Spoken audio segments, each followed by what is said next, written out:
Hi everyone, I'm Scott, Contracts and Grants Manager at Wakefield District. We're just going to film a short video to update you on some developments with the third sector framework and also highlight some of the key questions we get asked the most and give you the answers to those important questions. Here's a brief introduction about the third sector framework for those of you that may not have heard of it.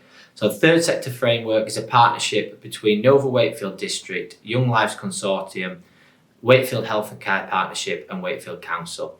It's an open and transparent way of distributing funding to the VCSE sector in Wakefield District. So far, over £2 million has been distributed through the framework in 10 different funding opportunities.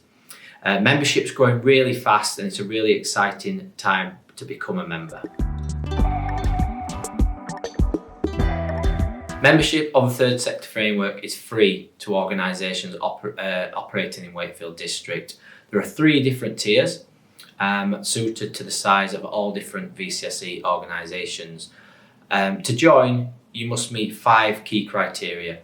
You must be locally rooted within Wakefield District, operate within the VCSE sector, that's the voluntary, community and social enterprise sector. You must provide health and wellbeing activities or services. You must be committed to skill sharing. You must also be committed to safeguarding.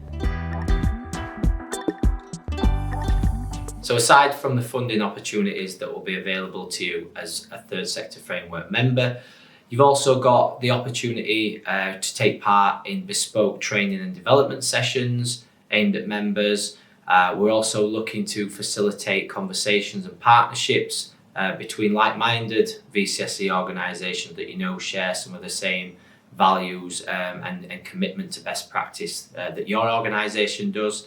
And there's also, with some of our smaller Tier 3 members, there's that opportunity to link into some of the advice available through Nova and through Young Lives Consortium around how to set up your organisation, which legal structure to choose, and just really helping you build the foundations to becoming a bigger, stronger, more resilient organisation. Alongside the 5 criteria we mentioned earlier, when you apply to join the framework, we'll do some important checks on things like your insurance policies, other documents and policies that we expect to be within an organisation, such as health and safety.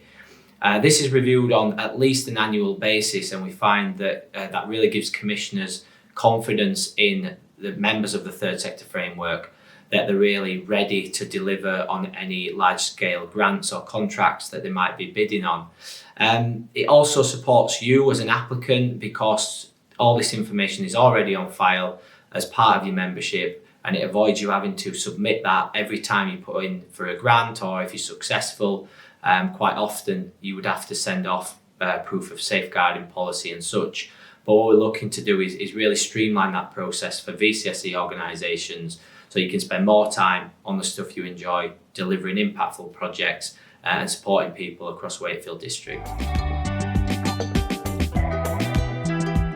So the Third Sector Framework's method of distributing funding has already seen support from a number of local commissioners. Names that you'll recognise such as Wakefield Council, ourselves at Nova, Prosper Wakefield District, the local ICB, the Mental Health Alliance and Connexus have all used the framework to distribute some of their funding. We're really excited that we recently got a long-term commitment to facilitating the Third Sector Framework, which will see it secured until at least 2026. And as such, we're now in discussions with more local, regional and national funders about utilising the strengths of the Third Sector Framework and its membership to really get value for money on the money that they are administering into the VCSE sector. So it's an exciting time to join. If you've not yet already, we're going to share some information on how you can become a member. If you're not yet a member, we'd really love to see an application from you soon. If you visit the Nova website, you'll see all the details, including the 2 separate application documents, one for smaller VCSE organisations with an income below £25,000 and one for larger organisations with slightly more criteria to fulfil. There's plenty of support available within the two VCSE infrastructure organisations. So if you do have any difficulties along the way, we're here to kind of keep you on track. And we look forward to welcoming you as a member soon. Thank you and bye.